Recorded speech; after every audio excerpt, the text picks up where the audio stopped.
یہ بھی ہمارا بڑا سوشل فنکشن ہے، بہت بڑا، اور اس میں فضول خرچیاں ہو رہی ہیں، حرام کی کمائی ہوئی کمائی جو ہے وہ پانی کی طرح بہائی جاتی ہے۔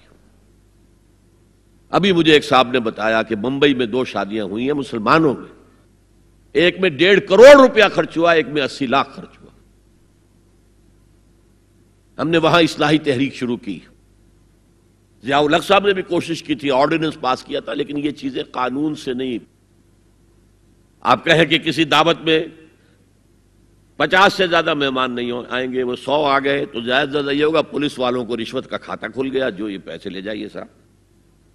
کبھی کبھی وہ پکی پکائی دیگیں لے جا کے اپنے تھانے میں بیٹھ کے کھاتے تھے، لیکن قانون سے نہیں بدلتا مزاج۔ ہم نے کیا طے کیا؟ دیکھو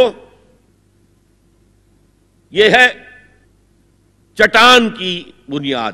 آپ کو بڑی اونچی بلڈنگ بنانی ہو تو دیکھنا پڑتا ہے چٹان نیچے بنیاد زمین کیسی ہے۔ تو بنیاد کیا ہے؟ آپ سادگی کرو، سادگی کرو، سادگی کرو، یہ واسطہ بے معنی ہے بالکل، اس لیے کہ غریب کی سادگی کچھ اور ہے، امیر کی سادگی کچھ اور ہے، سادگی کے ایک معنی تو نہیں ہے۔ لہذا کوئی جو ہے راک فاؤنڈیشن وہ تلاش کی جائے، وہ ہم نے کی تلاش۔ جو تقریب حضور سے صحابہ سے ثابت ہے ضرور کرو، ضرور کرو، ضرور کرو، عضوا علیہا بالنواجذ، اپنے دانتوں سے پکڑ لو اس کو۔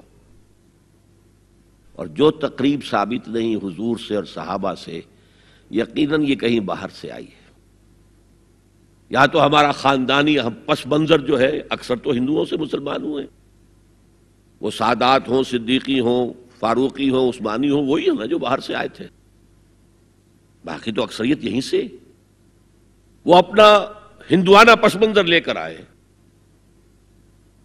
تو جس کا ثبوت صحابہ کے دور میں نہیں، وہ یقیناً باہر سے آئی ہوئی چیز ہے، اس میں پھر سادگی نہیں، اس میں کمی نہیں، جڑ سے کاٹو اس کو۔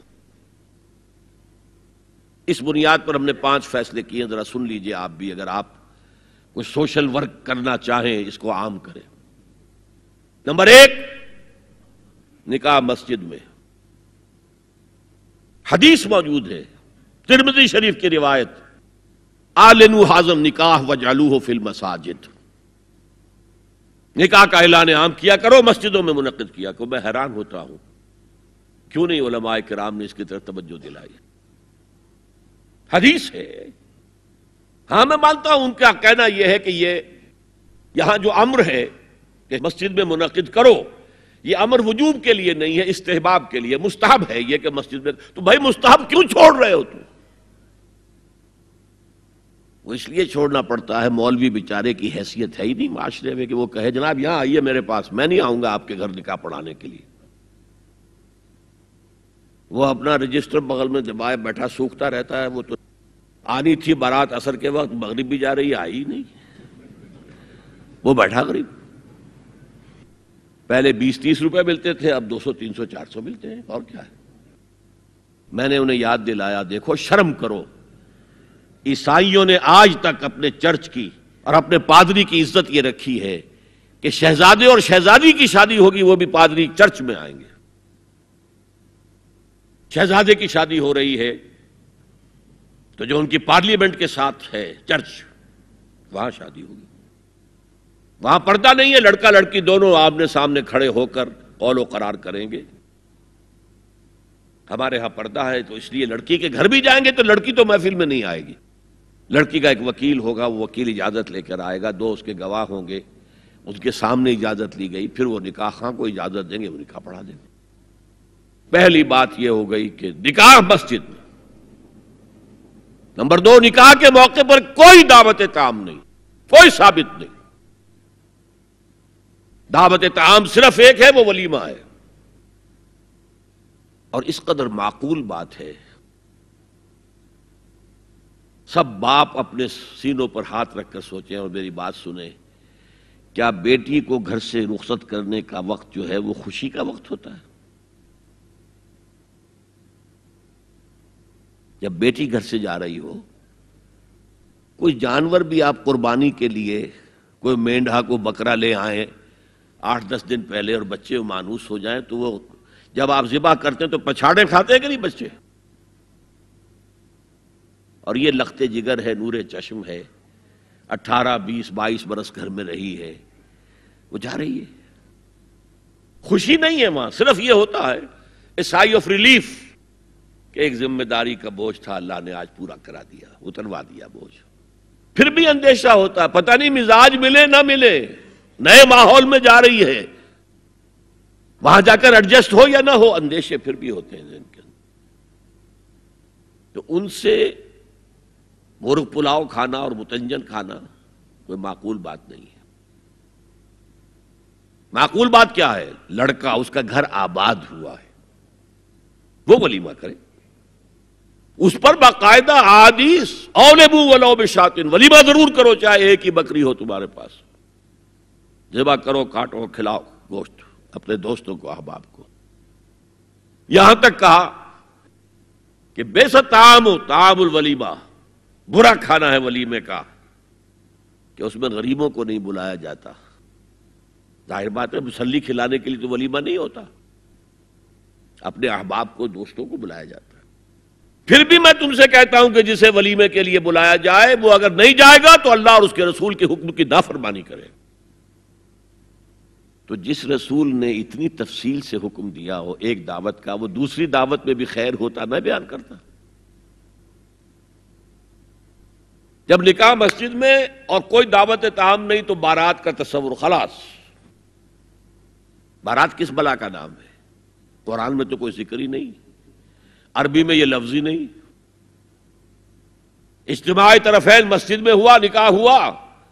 لڑکی کو، حضرت فاطمہ کو رضی اللہ تعالی عنہا، کچھ خواتین جا کر چھوڑ آئی تھی اس حجرے میں جو ایک انصاری صحابی نے حضرت علی کو دیا تھا. ان کا تو کوئی گھر بھی نہیں تھا. کوئی حضرت علی آئے ہوں اور آ کر وداع کرا کے لے کے گئے ہوں، کچھ بھی نہیں.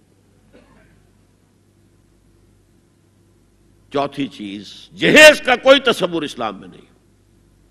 خالص ہندوانہ رسم، خالص ہندوانہ رسم، خالص ہندوانہ رسم. ہندوؤں میں کیوں ہے؟ وہ اس لیے ہے، معقول بات ہے کہ لڑکی کا وراثت میں کوئی حصہ ہے ہی نہیں. وہ تو جب گھر سے نکل رہی ہے کچھ دے دلا کے رخصت کر دو، دان دہیج، یہ خیرات ہے. لڑکی کا حق کوئی نہیں ہے گھر پر. اسلام میں تو لڑکی وارث ہے. والد فوت ہوں گے، وراثت تقسیم ہوگی. والدہ فوت ہوں گی، کوئی ان کی ہے ملکیت، وہ تقسیم ہوگی. شادی کے موقع پر کوئی جہیز اسلام میں نہیں، قطعاً نہیں.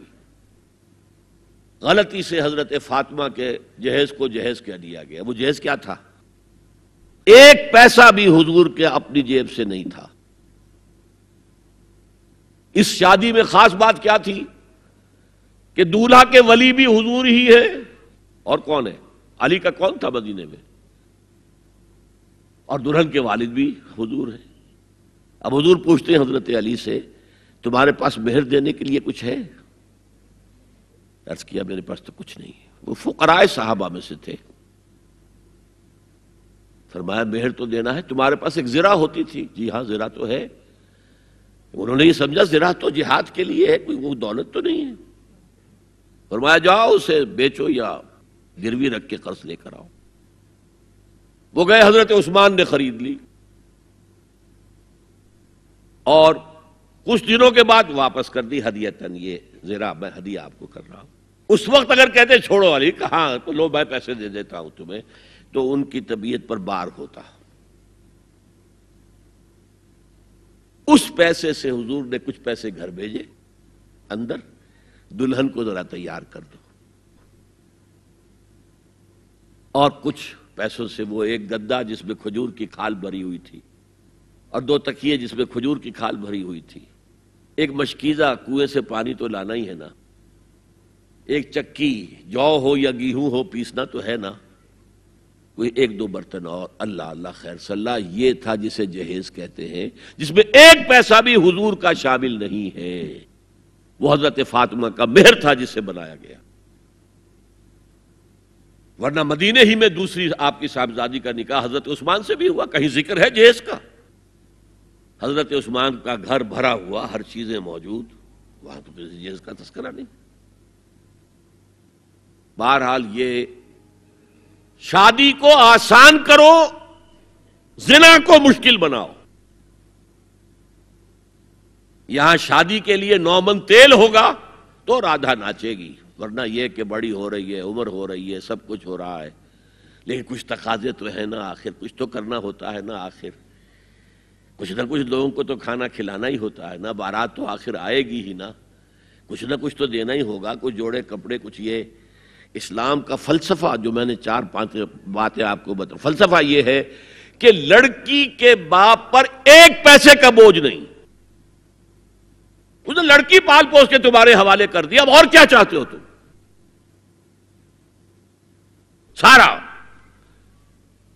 مرد آزماں مرد آفرین، مرد کو چیلنج دیا ہے، تم مرد ہو، مہر تم دو گے. اور سب سے بڑھ کر کیا ہو رہا ہے آج کل بھی ہوتا ہے، وہ ہمارے ایک کچھ کام ہوتے ہیں اسلامی، وہ بھی ہے کچھ وہی ہندوانہ پس منظر.